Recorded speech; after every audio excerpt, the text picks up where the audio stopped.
Hello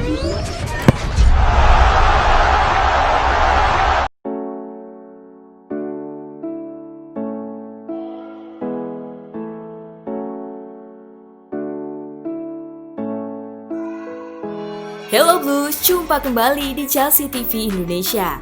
Bagi kalian para penggemar Chelsea, jangan lupa follow Instagram kami juga ya di @chelseatv_Indonesia. Kali ini Chelsea TV Indonesia akan mengajak kalian mengenang kisah perjalanan karir sang legenda sepak bola Mikael Ballack. Selamat menyaksikan.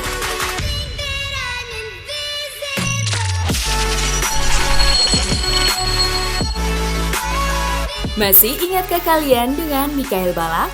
Ya, Mikael Ballack seorang legenda timnas Jerman. Ia pernah dijuluki Little Kaiser, merujuk kehebatannya yang diprediksi bisa menyamai bahkan melampaui Der Kaiser, yakni Franz Beckenbauer. Sebelum menginjak masa remaja, sang kaisar kecil Mikael Ballack telah menjadi pusat perhatian karena bakatnya yang menonjol. Namun karirnya baru mulai menanjak saat ia tampil di Bundesliga 2 Jerman pada tahun 1995. Meski klubnya harus terdegradasi, uniknya ia malah dipanggil ke timnas Jerman U21. Sejak saat itu, selain menjadi langganan timnas Jerman, Ballack juga menjadi pemain inti di klub Kaiserslautern, Bayer Leverkusen, Bayern Munich, hingga bergabung di klub Liga Primer Inggris Chelsea.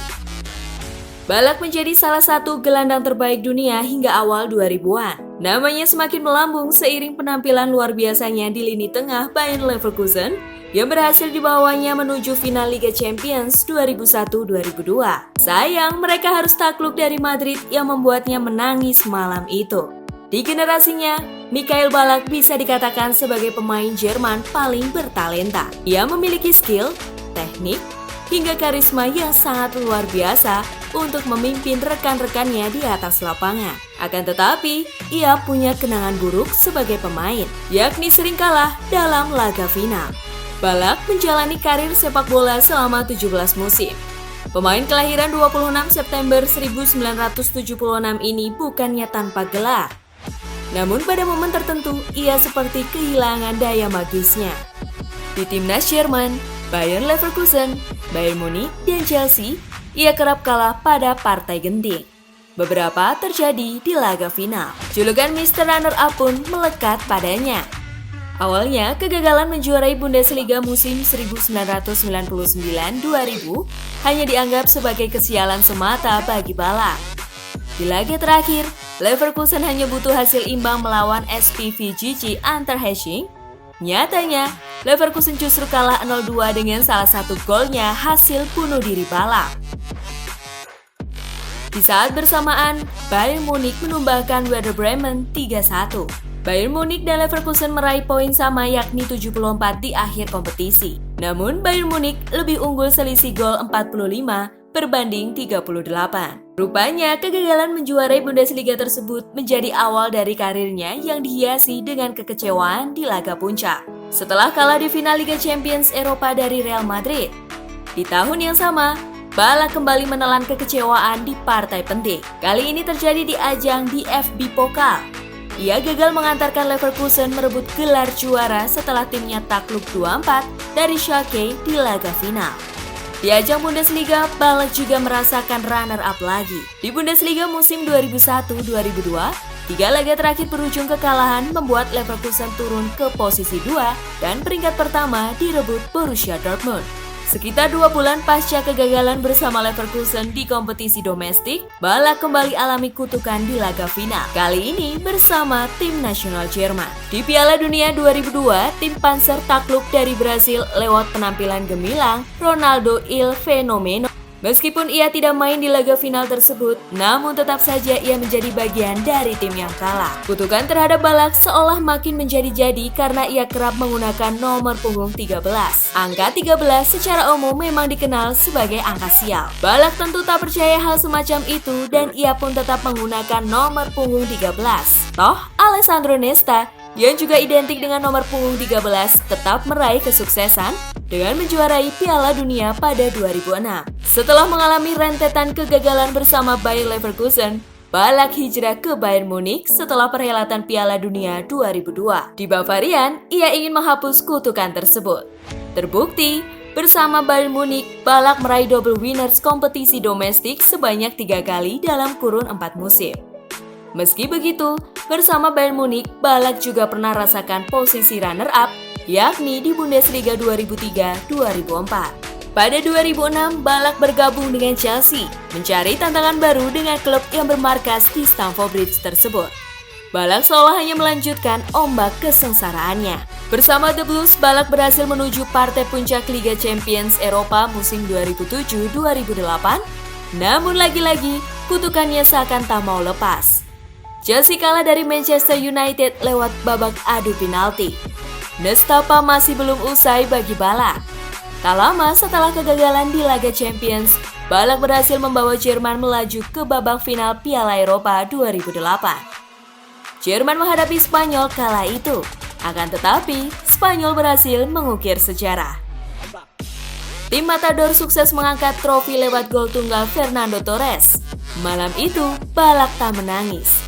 Dia hanya melihat ke atas langit sambil sesekali tersenyum sinis. Bahkan di tahun yang sama, Chelsea hanya terpaut 2 poin dari Manchester United yang berhasil menjadi juara Liga Primer Inggris. Tak hanya di Liga Primer, Ballack juga gagal bawa The Blues raih trofi Piala Liga. Tahun 2008 menjadi tahun yang buruk bagi Ballack, karena ia meraih 4 medali runner-up, 3 bersama Chelsea dan 1 bersama timnas Jerman. Bukan kebetulan juga jika timnas Jerman baru meraih gelar juara Piala Dunia pada 2014, 4 tahun setelah Ballack pensiun. Ballack bahkan seolah dipaksa pensiun ketika itu. Pelatih Jerman Joachim Löw tidak membawanya ke Piala Dunia 2010 karena cedera. Setelah itu, Löw menawarkan 2 laga uji tanding untuk Ballack agar ia bisa mengenapi caps ke-100 di timnas Jerman sebelum ia pensiun. Namun Ballack yang ketika itu kembali ke Bayer Leverkusen menolak dan meresponnya dengan pensiun dari timnas karena merasa tak lagi dihargai oleh Löw. Tidak sampai di situ. Kisah sedihnya juga menghampiri kehidupan pribadinya. Setelah mengumumkan pensiun dari sepak bola, kehidupan rumah tangganya juga berakhir. Ballack dikabarkan bercerai dengan istrinya Simone Lambe yang dinikahinya pada tahun 2008. Padahal mereka telah menjalin hubungan selama lebih dari 13 tahun, bahkan telah dikaruniai 3 orang anak, Luis, Emilio, dan Jordi. Pensiunnya Ballack sebenarnya menjadi berkah tersendiri bagi gelandang berbakat Jerman lainnya. Nama-nama seperti Sami Khedira, Bastian Schweinsteiger, Mesut Ozil, hingga Thomas Müller akhirnya menemukan kesempatan besar. Bersama para pemain berbakat itu pun, Jerman justru berhasil menjadi tim terkuat dunia dengan menjuarai Piala Dunia 2014 di Brasil.